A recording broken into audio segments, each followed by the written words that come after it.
Você está ouvindo IERBcast Julgados, um podcast do Instituto de Educação Roberto Bernardes Barroso, a Escola de Governo do Ministério Público do Rio. Nesta nova temporada, trazemos julgados emblemáticos comentados por especialistas no tema. Olá, sejam todos bem-vindos e bem-vindas ao nosso podcast, chamado IERBcast. Nessa nova etapa, a nossa ideia é comentar julgados, aqui convidemos colegas, promotores de áreas específicas, para que eles comentem julgados acerca da sua área de atuação. Nós hoje vamos começar esse nosso novo projeto com a colega Renata Carbonel, promotora de justiça, coordenadora do Centro de Apoio Operacional de Tutela Coletiva da Proteção à Educação. Hoje nós vamos conversar sobre a ação direta de inconstitucionalidade 5537. Nós sabemos que nessa ação direta de inconstitucionalidade é contra uma lei específica do Estado de Alagoas, entretanto, tivemos outras leis municipais e estaduais que envolvem essa questão e também foram submetidas ao controle de constitucionalidade. Renata, obrigado por aceitar o convite. Queria saber de você, se você pudesse explicar um pouco para a gente essa questão que foi submetida ao Supremo Tribunal Federal. Olá, Leandro, tudo bem? Obrigado pelo convite. Prazer enorme estar aqui nesse bate-papo com vocês. Bom, a gente vai falar um pouquinho sobre a ADI 5537. Ela foi julgada com outras duas ADIs que tratavam, né, do mesmo tema, na verdade se relacionavam a outras duas leis municipais. Mas a gente vai centrar aqui o foco do nosso debate nessa lei do Estado de Alagoas, que é a Lei 7.800 de 2016, porque é bastante exemplificativo daquilo que a gente quer tratar. Outras tantas ADPFs também foram julgadas nesse mesmo sentido, inclusive na mesma data, né, o STF tratou de mais de uma ação, porque de fato elas envolvem as mesmas questões, apesar de tratarem de diplomas normativos diversos. Essa lei do Estado de Alagoas, ela instituiu, no âmbito da rede escolar do Estado, o chamado Programa Escola Livre, né? Esse programa, aqui de forma bastante sucinta, ele disciplinava que no âmbito dessas escolas deveriam ser seguidos alguns princípios, né? No âmbito mesmo da aprendizagem, da relação ali de ensino, né, nesses espaços escolares, e que eles deveriam ser regidos pelo princípio da neutralidade política, ideológica e religiosa do Estado, né? É interessante observar que essa lei, ela clamava pelo princípio do pluralismo de ideias, que é um princípio mestre, né, assim, na educação em relação à aprendizagem, o princípio da pluralidade de ideias e concepções pedagógicas, mas ao mesmo tempo ela dizia que devia haver ali uma neutralidade política, ideológica e religiosa do Estado. Essa lei ela vinha trazendo vedações, né, diversas vedações daquilo que ela chamava de prática de doutrinação política e ideológica, né, e vedava, né, a expressão utilizada foi essa, vedava que ocorresse então nas escolas que professores praticassem essa doutrinação política e ideológica. E aí trazia uma série de restrições ao exercício da atividade do professor. Eu vou ler aqui o primeiro inciso porque ele é muito, muito emblemático, assim, né, para o nosso debate. Dizia que os professores, no exercício das suas funções, não poderiam abusar da inexperiência, da falta de conhecimento ou da imaturidade dos alunos, com o objetivo de cooptá-los para qualquer tipo de corrente específica de religião, ideologia ou político-partidária. Então, a lei vinha disciplinando restringindo esse campo de atuação do magistério, e foi, então, impugnada. Isso chegou ao STF, como tantas outras ações que eu mencionei, para que o STF, então, decidisse sobre a constitucionalidade dessa norma.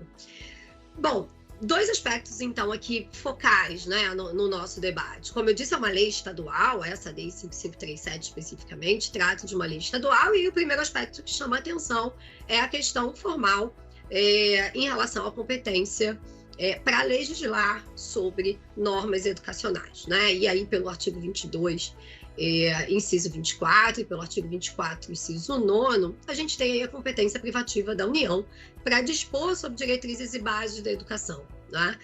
E, por consequência, uma iniciativa legislativa própria, privativa do Poder Executivo, lá no artigo 61. E aí, como é que isso ficava, né? Esse foi o primeiro ponto que o STF precisou analisar. Essa é uma lei estadual, e quer dizer, de iniciativa ali do parlamento, e que veio tratar de questões educacionais. Bom, a gente teve um voto divergente, né? Há o voto divergente do ministro Marco Aurélio, e aí ele se posicionou de forma divergente, né, em relação à competência, inclusive divergindo das opiniões anteriores dele mesmo sobre competência, né, na forma de analisar a competência da educação, que é sempre alvo de questionamentos, né? São inúmeras ações de constitucionalidade que chegam ao STF por conta da competência na educação. E aí, voto relator ministro Barroso, essa ação ela foi decidida por maioria, o ministro Barroso vai e afirma que há sim violação da competência da União, né? Cabe à União disciplinar sobre diretrizes e bases da educação, normas gerais, leia-se, podendo então estados apenas suplementarem de forma de forma não divergente. Não é possível disciplinar de forma distinta. E aí a norma geral ela diz que cabe respeitar o princípio da pluralidade de ideias e concepções pedagógicas, e que não caberia, então, ao Estado disciplinar questões limitando aí esse campo de liberdade acadêmica, de que a gente vai tratar agora mais especificamente, falando dos aspectos materiais. Então, entendeu o ministro Barroso, que foi seguido pelo resto do tribunal, no sentido de que violava, sim, né, era ali um campo de normas gerais, né, seria o campo das normas gerais, e, portanto, competência privativa da União. No aspecto material... Então, em primeiro momento, o Supremo fez uma análise formal da lei. Existia algum vício no processo legislativo, se existiria competência dos estados e dos municípios para legislar sobre essa determinada matéria. Foi isso? Exatamente. Exatamente. Entendeu que se tratava, sim, de normas gerais da educação e, portanto, a competência privativa da União, de modo que estados e municípios não poderiam disciplinar de forma contrária. Para além disso, né, tratou do vício de iniciativa legislativa, né, uma vez que cabia ao Poder Executivo realmente tratar do tema, inovar no ordenamento jurídico nessas normas gerais, se fosse o caso, o que não ocorreu, já que essas normas vinham ali do parlamento estadual. E no aspecto material, qual foi a decisão do Supremo acerca da possibilidade de legislação, dessa intervenção do Estado através do legislador na atuação dos docentes? O voto do ministro Barroso, relator nessa ADI, ele é muito interessante, né? Porque ele, de fato, ele faz uma análise sustentada do que é, de fato, o processo educacional, né? Isso é bastante interessante no julgado, porque nem sempre a gente vê a política educacional, a educação em si, né? Aquilo que ela representa, que é o próprio processo pedagógico de desenvolvimento do indivíduo.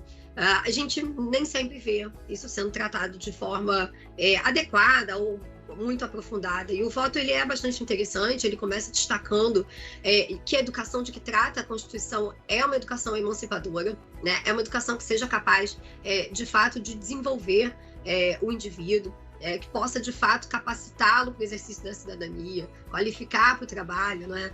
E para o desenvolvimento humanístico do país. Então, vejo que é interessante, né? Ele percebe, destaca qual é a posição da educação na nossa ordem jurídica e passa, então, a tratar dos princípios educacionais que estão lá no artigo 206, principais princípios que se relacionam a esse núcleo duro da educação, a esse conteúdo pedagógico mesmo, né? Que é o princípio da liberdade de aprender e ensinar, né? É assim que se desenvolve o processo ensino-aprendizagem, né? Liberdade de aprender e ensinar, justamente essas concepções pedagógicas diversas de que trata a Constituição e a Lei de Diretrizes e Bases, o pluralismo de ideias, né? Que, enfim, não há possibilidade de se emancipar o indivíduo sem esse debate ampliado para que então ele forme o seu convencimento, as suas ideias mesmo de mundo, né? E a valorização do magistério, ao fim e ao cabo, que se relaciona diretamente aqui, né? Na medida em que eu preciso, né, de um corpo docente em que a gente fala o tempo todo sobre, né, profissionais do magistério qualificados. Isso tem relação direta com a qualidade do processo de ensino-aprendizagem.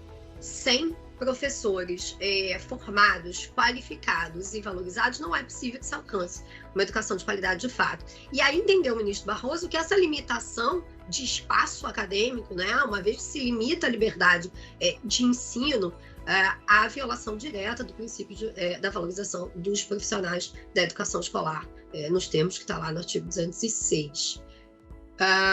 Esse é o caminho, né? E ele vai elaborando esse pensamento de forma muito interessante. Vou destacar aqui um trecho em que ele diz: quanto maior é o contato do aluno com visões de mundo diferentes, mais amplo tende a ser o universo de ideias, a partir do qual ele pode desenvolver uma visão crítica, e mais confortável tende a ser o trânsito em ambientes diferentes dos seus.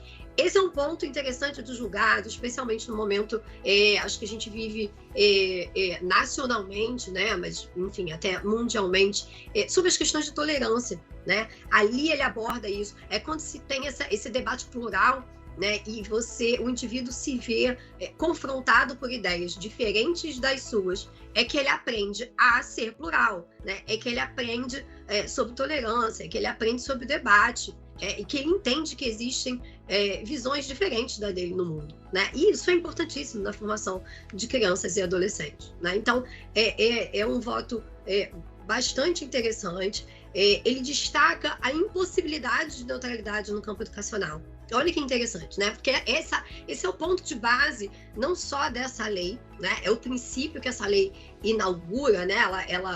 Esse ato normativo ele inicia tratando dessa suposta neutralidade, e que Leandro, o ponto focal do movimento nacional que embasou essa e tantas outras leis, né? Que é o que ficou conhecido como Movimento Escola Sem Partido, né? Esse movimento Escola Sem Partido, que é um movimento que se iniciou lá nos idos de 2004, enfim, conduzido, encabeçado por um advogado, que começou a difusão dessas ideias, né? E o foco, o princípio focal do movimento Escola Sem Partido é essa neutralidade, essa dita neutralidade política, ideológica e religiosa do Estado, e que deveria regir, então, o espaço educacional. Esse movimento ganha força em 2015, mais ou menos, e é interessante a gente perceber isso, né, da força da organização da sociedade mesmo, né, em prol de um determinado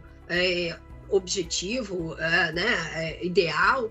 Esse movimento ganha corpo em 2015, né, com representantes em todas as regiões do país, e ali uma sequência de leis são editadas, né? A grande maioria dessas leis, estaduais e municipais, elas são ali de 2016, 2017, né? Então, foram mais de 60 projetos de leis que foram apresentados em todo o país para serem aprovados. Todas essas leis que já foram julgadas, né, todas as que já foram submetidas à análise de constitucionalidade foram decididas nesse mesmo sentido, né? Então, a gente vê aí uma uniformidade no STF, apesar desse voto divergente do ministro Marco Aurélio, que, ao contrário do voto do ministro Barroso, é um voto bastante raso, né? Ele trata tanto da competência quanto da questão material de forma bastante superficial, né? Ele diz sim que o Estado teria competência, enfim, dizendo que não haveria ali uma contrariedade, né, nessa norma estadual com as normas gerais, o que, enfim, a gente discorda, né? Diz que o Estado agiu de modo proporcional dentro da margem que a Constituição prescreve para que ele discipline sobre o sistema de ensino, com que a gente não concorda, né? Uma vez que isso está lá disciplinado nas normas gerais educacionais, na LDB, e a LDB prevê sim a pluralidade de ideias e de concepções. E aí, no aspecto material, ele trata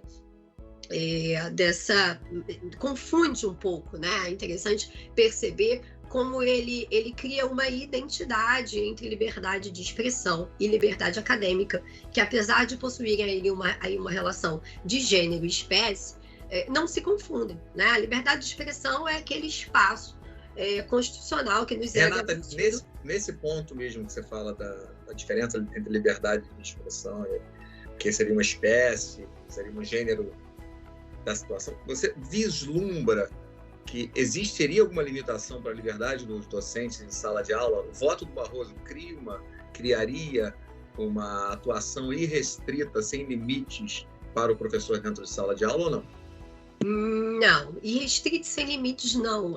O voto ele não adentra muito em parâmetros de controle, até porque isso é bastante difícil. Isso está de fato no campo do que a gente chama de liberdade acadêmica, né? Cabe ao docente analisar aquilo que se insere no campo de transferência de conhecimento, né? Naquilo que está situado dentro desse processo educacional e daquilo que seria uma manifestação pessoal de cunho de doutrinação, né? Aqui para usar os termos da lei e do julgado.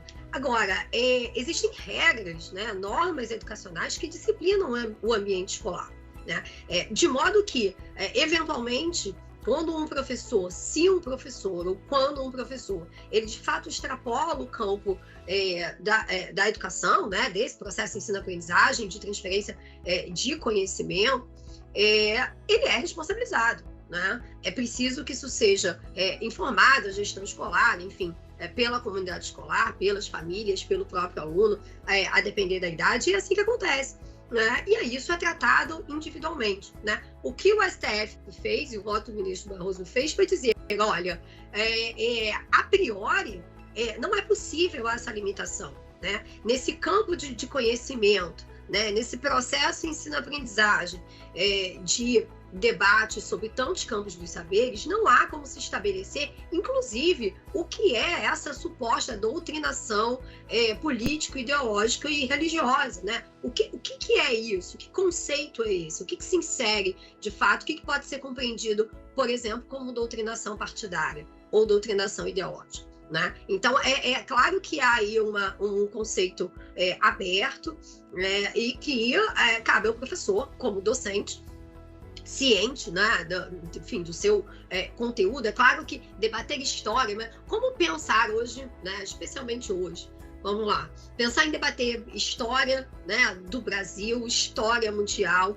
né, pensar em dialogar sobre questões muito próprias desse campo da ciência, sem falar sobre questões partidárias, sem envolver questões que são políticas, né? Não na defesa de um ou daquele partido, mas num remonte histórico, né? Do que vivemos no nosso país, do que coube a cada momento histórico ou a cada momento em que determinado partido esteve no poder, como sempre estudamos lá atrás, né? Essa é a verdade, né? Estudar, enfim, sobre comunismo, sobre socialismo, isso se segue no campo pedagógico.